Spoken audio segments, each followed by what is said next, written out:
Hello and welcome to my review for Creed 2, the follow-up to the 2015 film Creed, written and directed by Ryan Coogler, who wasn't returning to the series, the franchise at this point. They're going to continue rolling out these Creed movies. We're going to see Creed 3, Creed 4, Creed 5, Adonis Creed, roll into like the next kind of step, which would be, I don't know, it makes you wonder, are we going to see Drago?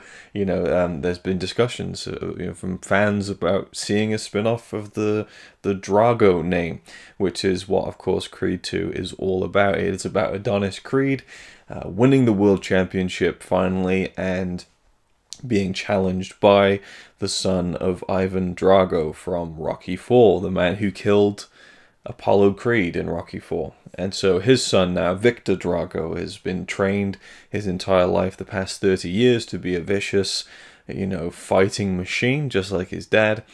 And he wants to take on Adonis Creed and challenge him for the world title. And it's about the, a sense of revenge, perhaps, for Adonis, played by Michael B. Jordan, to, in a sense, maybe avenge his father's death by beating the man who killed his father's son in a boxing match. And, it goes along with all that kind of bravado of I will beat you in a match, I must break you, and all this kind of stuff. And it makes you wonder why these people are really doing this sometimes. But this is a Rocky movie after all. And so it is about the fight, but it's also about the determination and the will and the grit and the all that kind of stuff, the digging down deep and getting it done. And, thinking about boxing now, thinking about head trauma now, thinking about concussions and, how just brutal the sport of boxing is. I mean, yeah, you get knocked around, you get banged up and stuff. Deaths in boxing isn't exactly widespread, but the more that we're removed from these big boxing matches from the past. I don't know why I'm going into this now, but you see the effects that this head trauma has on people, and it just seems so utterly pointless. But again, it's a Rocky movie, and to me, I feel like it's about more than the fight.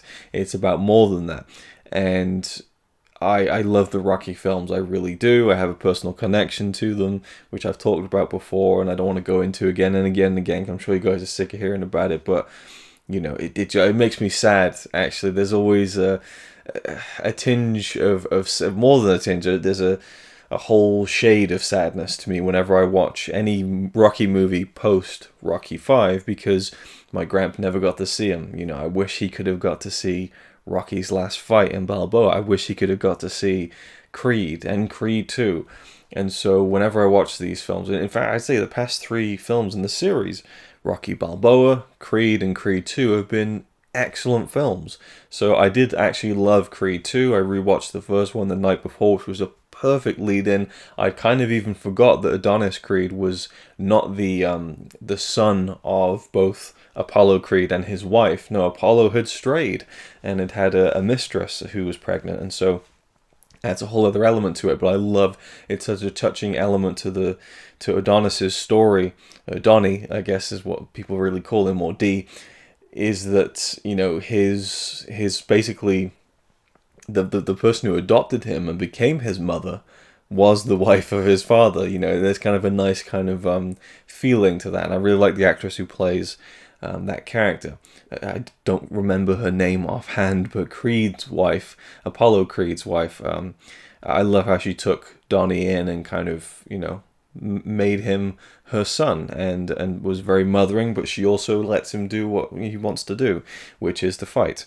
And now we have him with his girlfriend, played by Tessa Thompson, and I really liked her character in the first film because she was her own character, had her own things going on, and very much, Adrian is Adrian, that's the way that character was. But it's nice to have a female love interest for this series who has her own thing going on.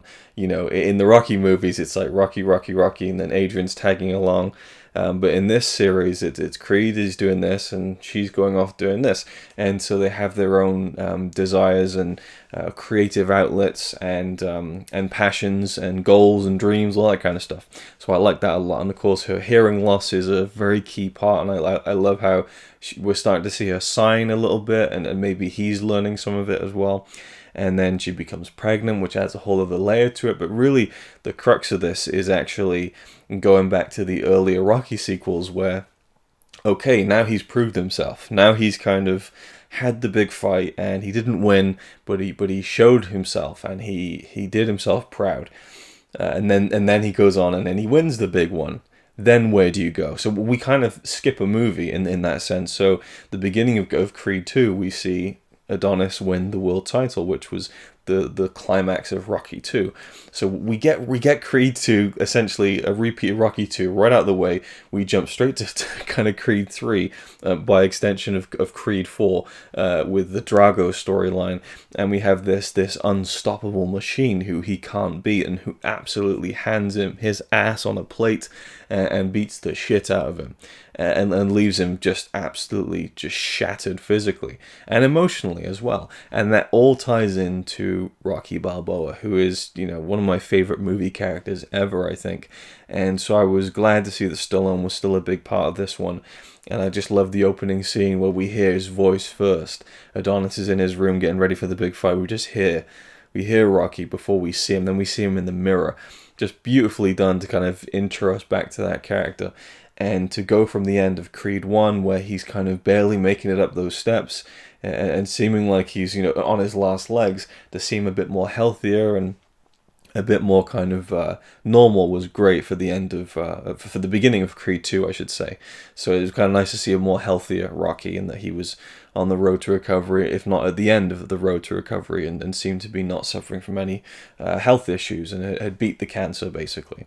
This is set a few years after the first film, which fits in with the gap between the releasing of both films. And so Rocky decides that, really he's not going to support this fight with Victor Drago. And he's not going to train Adonis. And so there's a fallout there between, in a way, father and son.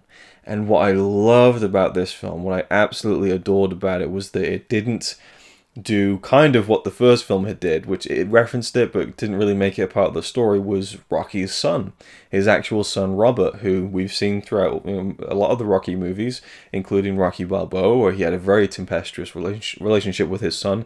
In Creed, there's a throwaway reference that his son moved to Vancouver, and so Rocky doesn't see him much, if at all. In Creed 2, it's brought up again that he hasn't called his son in a long time, and he's raw about that, but he doesn't, it's one of those things where something happens to you in your life where you make the wrong call, you make the bad choice, and for Rocky, that's he lets his relationship with his son slide, and he kind of, what's the word, he doesn't keep up with it, and so in doing so, the more the time passes that he doesn't keep in touch with his son and touch base with him, the more he feels like I've screwed this up and I should just leave it. He's better off without me, and he just can't pick up that phone to call his son. And he knows his son has had a son himself. So Rocky has a grandson, Logan, but he's never met him. And so.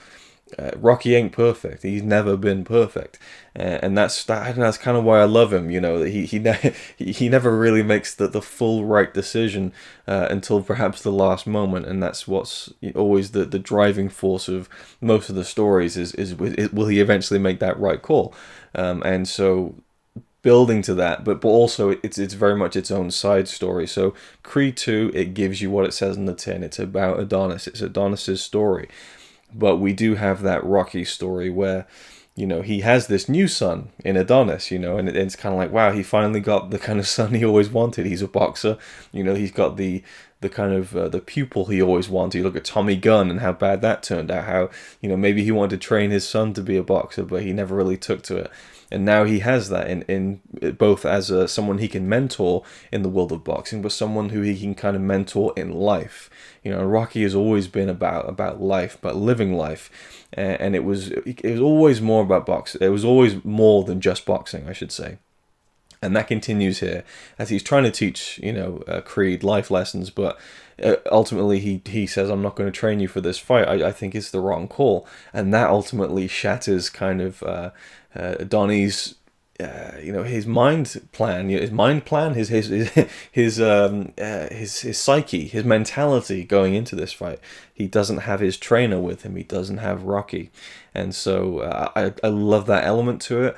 But another element I loved about the film was that Victor Drago has been brought up by his father, Ivan Drago, to fight, basically. But also it touches on the element of his mother, Drago's wife, played by Bridget Nielsen from Rocky IV. She makes a brief appearance in this film, and I really liked how that tied into the story, because you see that the Drago family are very much under the rule of this kind of political almost system, in a way, where because of Drago's loss in Rocky IV, when Rocky beat him in Russia, that kind of was catastrophic to Drago as a man, and he kind of lost his wife over it. She left him because without that kind of success and that place of power in society, he wasn't worth anything to her, and she leaves her son in that sense as well. So the son, Victor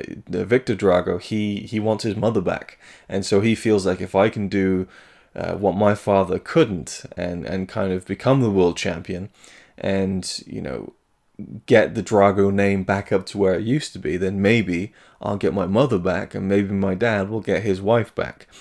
And so it's very subtly played, and Connie remarked this. She said the guy who played Victor Drago was great because you really felt the conflict within him, but not in an overly obvious way.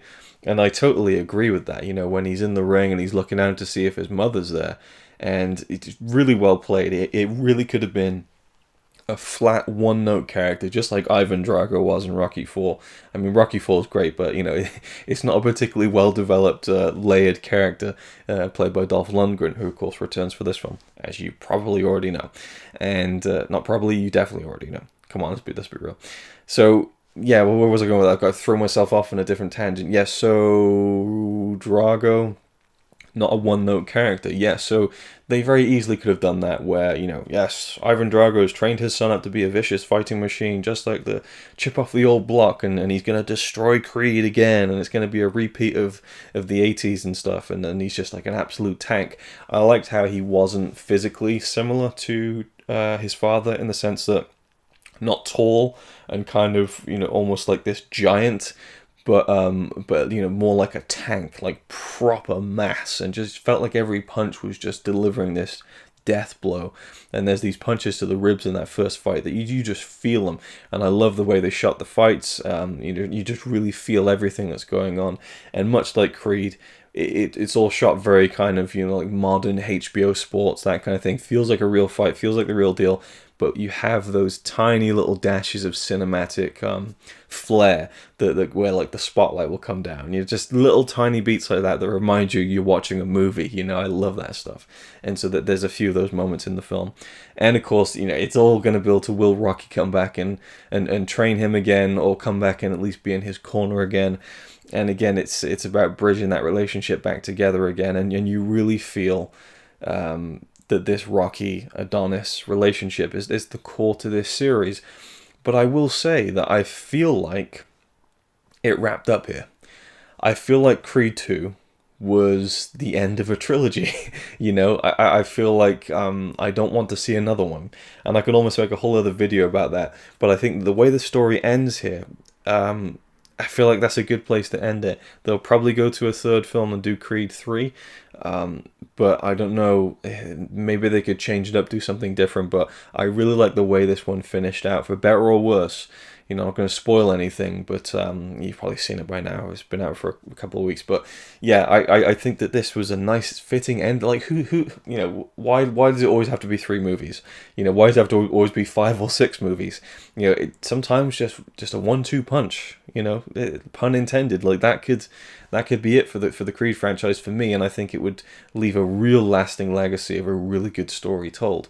but there are lots of ways it can continue, and so I could see that and it being this kind of next generation thing, and where Creed kind of stands on his own a bit more in the next one if they do one. But regardless, I loved Creed 2. I heard some early reviews were not very flattering, which is a shame. With Coogler not returning, I thought that's a shame because he really seemed to have a handle on on what he was doing and kind of bringing this franchise back to life. And Sylvester Stallone really brought it again. He doesn't have as much emotional material to work with as he did in Creed, but there's just something so gut-wrenchingly touching about seeing Rocky there. I mean, we've had 3 movies now of him sitting at Adrian's grave chatting away to her, and it just breaks my fucking heart in 2 every time. And there's just something about it, seeing Rocky grow into an old man. But and I mean, that character now, we've seen it over 40 years, which is incredible. And yeah, I wish he'd won the Oscar for that last Creed movie, because he really deserved it, just for like a lifetime achievement as that character, I think. I mean, you can debate Rocky 2, 3, 4, 5 all you want, but for me, Balboa, Rocky, and his performance in Creed and Creed 2, I think just are knockout performances, and just round off this great character. And he's really good in like 2 and 3 and 4 is what it is, but it gets a bit goofy and silly, but the overall movies of the first one, the 6th one, and then these 2. But again, not trying to like focus all on Rocky, but Michael B. Jordan, fantastic, absolutely. He's just such a great actor. I remember going back to, I've probably talked about this before, but going back to the film Chronicle from 2012, and I saw Dane DeHaan, and I thought, he's got something. And he's gone on to show a little bit of that in places at times. I think one that was really good, and I've forgotten the name of it already. Damn. It's one where he goes to Switzerland. Really good film, and he's really good in that. And Michael B. Jordan in Chronicle, and I thought, he's got something. He's got a charisma. There's something about this kid that is really going to work if he continues to kind of make films. And of course, he's gone on to do great things, and has been great this year alone in Black Panther, and now there's Creed 2. Tessa Thompson is great as always, and I really like her as an actress. She brings a lot to this film. And Dolph Lundgren, who didn't get really much to do in Rocky 4 other than kind of be that tank and be the "I must break you," where he has a bit more dialogue in this film. And I like the kind of the little interactions there with Rocky and things like that. But there's a lot of emotion and heart to this, and I really thought that it was a great film. And so that's it really. I mean, I might make a follow-up video talking about the future of this, because I want to talk about the ending of this one a bit more. But yeah, I'm just rambling now, so I think I'll leave it there. I loved Creed 2. I'd love to hear your thoughts on it. Thank you for watching, and I'll see you in the next one. It's alright by me. Apart from the fact he throws cans of Carlin into a tree. Yeah, he's really cool. Yeah, he's really cool. But he's not quite as cool as you, 'cause